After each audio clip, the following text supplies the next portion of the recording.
یعنی تو خواسته واقعا اومدی اینجا که ببینی آیا من با رابطه 3 نفره میتونم ارتباط زناشوییمو بهبود ببخشم؟ خیلی تو احمقی. آخه مگه میشه اینقدر گوسفند؟ نمیشه، بعید میدونم بشه. یه راهی میخوام بهت بگم ساده تمامش کنم بره پی کارش. وقتی که رابطه 2 نفره زناشویی کسوشر شما کسوشرتر میشود، چی کار باید بکنم؟ تریسام که چی تریسام چی؟ الان من اینجا مثلا رابطه 3 نفره ببینید چجوری من میتونم ایجاد کنم رابطه 3 نفره؟ برو تا جنده بیا بگو خارکسه بی شرف احمق بی غیرت. تو بی غیرتی. تریسام میخواد بزنه با چی؟ 2 تا پسر یا 2 تا دافی میخواد؟ قربونت برم چی میخواد؟ بگو من برات ردیف کنم بیارم انجام بده.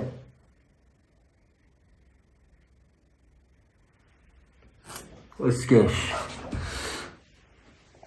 داشتم میگفتم رابطه 3 نفره میشه انجام میشه. میخوام آروم بهت بگم انجام میشه، چرا که نه؟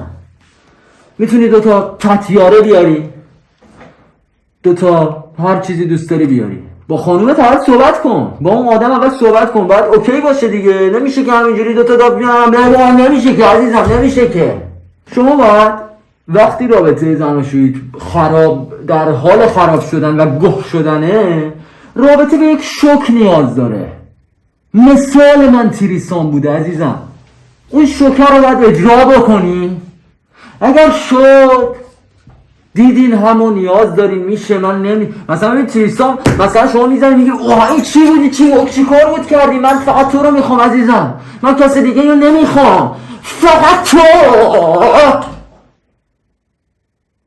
که اوکی دیگه. بعد میفهمین که آره شوک میخواد، یهو میذاری میری فرار میکنی در میری از پیشش، شوک میدی.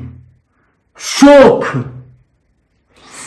این قصه دیگه توضیح دادم برای کسایی که ارتباط دارن با هم دیگه، 2-3 نفر با هم هستن، با هم بودن، تجربه داشتن، نه برای اون دودول کوچولوهایی که تا حالا تو زندگیشون داف ندیدن. تلفن زنگ میخوره پاپا، تلفن زنگ میخوره پاپا، تلفن زنگ میخوره پاپا، تلفن زنگ میخوره پاپا. کس مادرت، من دارم ویدیو رو تا همین شوکو داشته باشین تا یه قسمت دیگه. خداحافظ.